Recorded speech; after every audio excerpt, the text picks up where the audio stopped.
روح اور جسم۔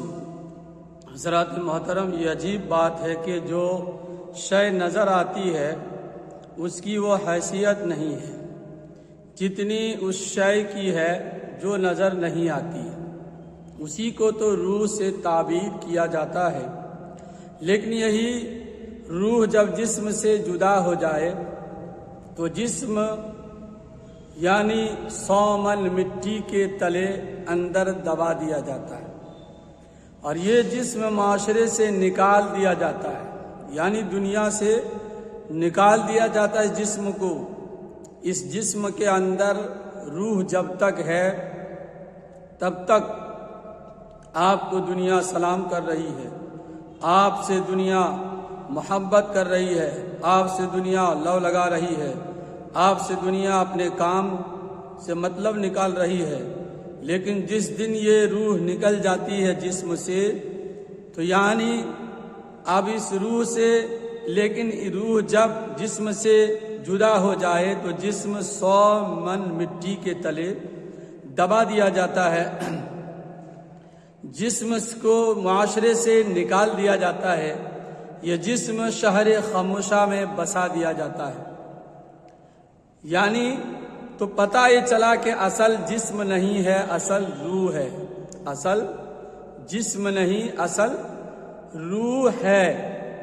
روح نکل جائے تو جسم کی کوئی حقیقت نہیں۔ روح نکل جائے تو جسم گندگی پیدا کرتا ہے، روح نکل جائے تو جسم اندر نہیں رکھا جاتا۔ عجیب معاملہ ہے، جسم نظر آتا ہے، اس کی کوئی حیثیت نہیں، اور روح جو نظر نہیں آتی ہے حضرات محترم وہی سب کچھ ہے۔ جو روح نظر نہیں آتی ہے وہی سب کچھ ہے۔ جس طرح سے اللہ نے ہم کو انسان بنایا ہے، اور انسان جسم روح کا مجموعہ ہے۔ جسم نظر آتا ہے مگر روح نظر نہیں آتی۔ تو اسی طرح وہ ذات جن کے واسطے سے ہم کو مذہب دیا جاتا ہے وہ بھی 2 چیزوں سے مرکب ہے، وہ بھی 2 چیزوں کا مجموعہ ہے، ایمان اور عمل۔ ایمان اور عمل ہے۔ تو عمل نظر آتا ہے مگر ایمان نظر نہیں آتا۔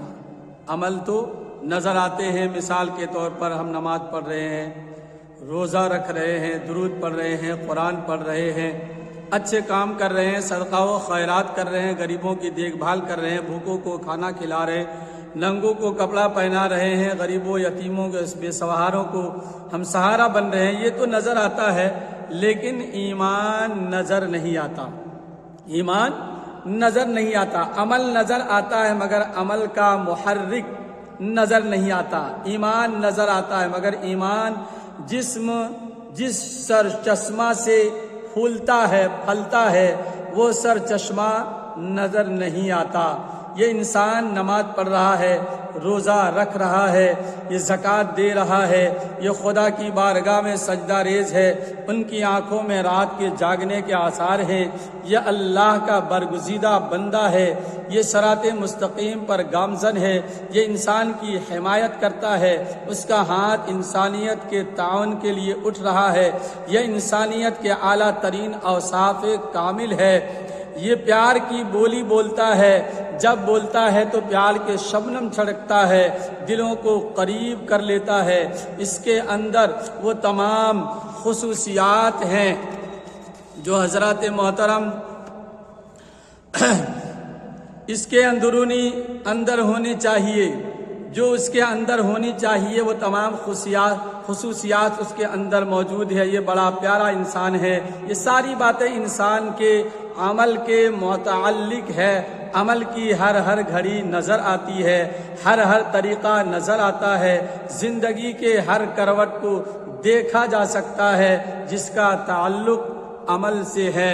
لیکن انسان کے دل کے اندر کیا ہے، انسان کا عقیدہ کیا ہے، انسان کا ذہن کیا ہے، انسان اگر بول رہا ہے تو اس کے پیچھے اس کی فکر کیا ہے، انسان اگر چل رہا ہے تو اس کے پیچھے اس کا ذہن کیا ہے، نظر نہیں آتا ہے۔ یہ پوشیدہ توانائی ہے جو قلب کے اندر رکھ دی گئی ہے، جس کا تعلق انسان سے ضرور ہے جو خود عمل کر رہا ہے، مگر بیرونی دنیا اس کی بابت کچھ فیصلہ نہیں کر سکتی۔ حضرات محترم، تو میں آپ کو بتانا یہ چاہتا ہوں کہ جو خود عمل کر رہا ہے مگر بیرونی دنیا اس کی بات کو کچھ فیصلہ نہیں کر سکتی، وہ نگاہ نبوت ہی ہے جس نے نفاق کا فیصلہ کر دیا تھا اور جسے مسجد نبوی میں اعلان کر دیا تھا، اخرج یا فلانی فإنک منافق، مگر اب وہ نگاہ نبوت نہیں ہے، اب وہ نگاہ نبوت نہیں ہے جو قدرتوں کی بنیاد پر نفاق کا فیصلہ کر دے، دلوں کا فیصلہ کر سکے۔ اب تو ظاہری اعمال کو دیکھا جا سکتا ہے، قلب کو دیکھا نہیں جا سکتا۔ عزیزان ملت اسلامیہ کو تو پتہ یہ چلا کہ جس طرح انسان دو چیزوں سے مرکب ہے، دو چیزوں سے مرکب ہے، وہ دو چیزوں کا مجموعہ ہے، ایک روح دوسرا جسم ہے۔ روح تو نظر نہیں آتی اور جسم نظر آتا ہے، مگر روح نکل جائے تو جسم بے جان، روح نکل جائے تو جسم کی کوئی حیثیت نہیں، روح نکل جائے تو جسم 100 من مٹی کے نیچے دبا دیا جاتا ہے۔ اسی طرح مذہب اسلام دو چیزوں کا مجموعہ ہے، عمل اور عقیدہ۔ عمل نظر آتا ہے، عقیدہ نظر نہیں آتا۔ عمل نظر آتا ہے، عقیدہ نظر نہیں آتا۔ اگر عقیدہ نہیں ہے تو عمل بے جان ہو جایا کرتا ہے، عقیدہ اگر صالح نہیں تو عمل کی کوئی حیثیت نہیں ہوتی۔ ایک انسان جو خداوند کریم جو پر عقیدہ نہ رکھتا ہو، شب و روز اگر سجدہ کرتا ہو نظر آئے تو اس کا عدم یقین اس کے سجدے کو اس کے گھر تک لوٹا دے گا۔ ایک انسان جو خدائی جلالت پر عقیدہ نہ رکھتا ہو، اگر وہ کعبہ جلال کا طواف کرتا ہوا نظر آئے تو اس طواف اللہ کی بارگاہ میں مقبول نہ ہوگا۔ جس طرح روح انسانیت کے لیے ضروری ہے، اسی طرح عقیدہ عمل کے لیے ضروری ہے۔ حضور مفتی اعظم ہند فرماتے ہیں، محدث اعظم ہند فرماتے ہیں، نام ہی نام ہے جو کچھ ہے حقیقت کے سوا، نام ہی نام ہے جو کچھ ہے حقیقت کے سوا، رات کوئی نہیں ان کی شریعت کے سوا، راستہ کوئی نہیں، راستہ کوئی نہیں ان کی شریعت کے سوا، نام ہی نام ہے جو کچھ ہے حقیقت کے سوا، راستہ کوئی نہیں ان کی شریعت کے سوا۔ عقیدہ و عمل حضرات محترم، یہی وجہ ہے کہ انسان کے اعمال کی بنیاد عقائد پر رکھی گئی ہے، انسان کے اعمال کی بنیاد دلوں پر رکھی گئی ہے۔ اللہ کے رسول صلی اللہ تعالی علیہ وسلم نے قلب کی اصلاح پر اتنا زور دیا ہے کہ اس کا اندازہ آپ اس طرح کر سکتے ہیں۔ سید عالم روح فدا صلی اللہ تعالی علیہ وسلم نے فرمایا، فی جسد الانسان مضغۃ فاذا صلحت صلح الجسد كله فاذا فسدت فسد الجسد كله الا وهي القلب، یعنی انسان کے جسم میں گوشت کا ایک ٹکڑا ہے، اگر اس کی اصلاح ہو جائے تو پورے بدن کی اصلاح ہو جائے، اگر اس میں فساد آ جائے تو پورا بدن بگڑ جائے۔ اور سنو، اسی گوشت کے ٹکڑے کا نام قلب ہے، دل ہے۔ اللہ کے رسول صلی اللہ تعالی علیہ وسلم نے ارشاد فرمایا، الشیطان یجری فی الانسان کما یجری الدم فی جسمہ، یعنی شیطان جسم انسانی میں اس طرح دوڑتا ہے جیسے خون رگوں میں دوڑتا ہے۔ آپ سے قلب کا کتنا گہرا تعلق ہے، عقیدے سے قلب کا کتنا مضبوط رشتہ ہے، دوران خون سے قلب کا کتنا تعلق ہے اسے ہم سب جانتے ہیں، مگر شیطان کی قوت و رفتار کا اندازہ لگائیے کہ رفتار خون سے بھی زیادہ تیز وہ انسان کے بدن میں دوڑتا ہے اور وسوسہ ڈالتا ہے۔ اللہ اس کے شر سے ہم سب کو محفوظ فرمائے اور زیادہ تیز اور سب کو محفوظ فرمائے اور اپنی پناہ میں رکھے، آمین۔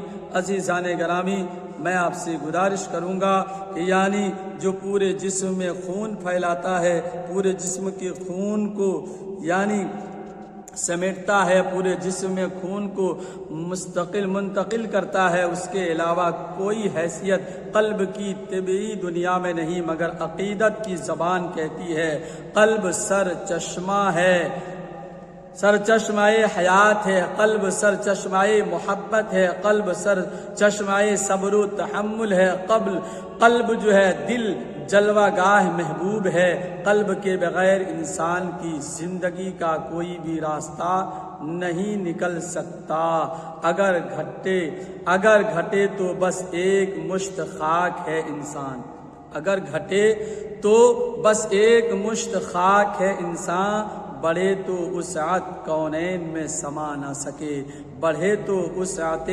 کونین میں سما نہ سکے۔ حضرات محترم، یعنی عشق کا مذہب قلبی ہی ہوا کرتا ہے، عقیدے کا تعلق قلب انسان سے ہی ہوا کرتا ہے۔ روایت ہے کہ سرور عالم صلی اللہ تعالی علیہ وسلم نے ایک راستے سے گزرے تھے، دیکھا چند لوگ ایک پتھر کو یعنی دھکا دے رہے ہیں۔ تاجدار دو عالم صلی اللہ تعالی علیہ وسلم نے ارشاد فرمایا اس پتھر کو اس لیے دھکا دے رہے ہیں تاکہ ہم جان سکیں کہ ہمیں زیادہ طاقتور کون ہے۔ تو اللہ کے نبی صلی اللہ تعالی علیہ وسلم نے تبسم فرمایا، مسکرایا اور فرماتے تم نے ہر ذرے میں برپا کر دیا طوفان شوق، تم نے ہر ذرے میں برپا کر دیا طوفان شوق۔ ایک تبسم اس قدر یعنی جلووں کی تابانی کے ساتھ یوں مسکرائے جان سی کلیوں میں پڑ گئی، یوں مسکرائے جان سی کلیوں میں پڑ گئی، یوں لب کشا ہوئے کہ گلستاں بنا دیا، یوں لب کشا ہوئے کہ گلستاں بنا دیا۔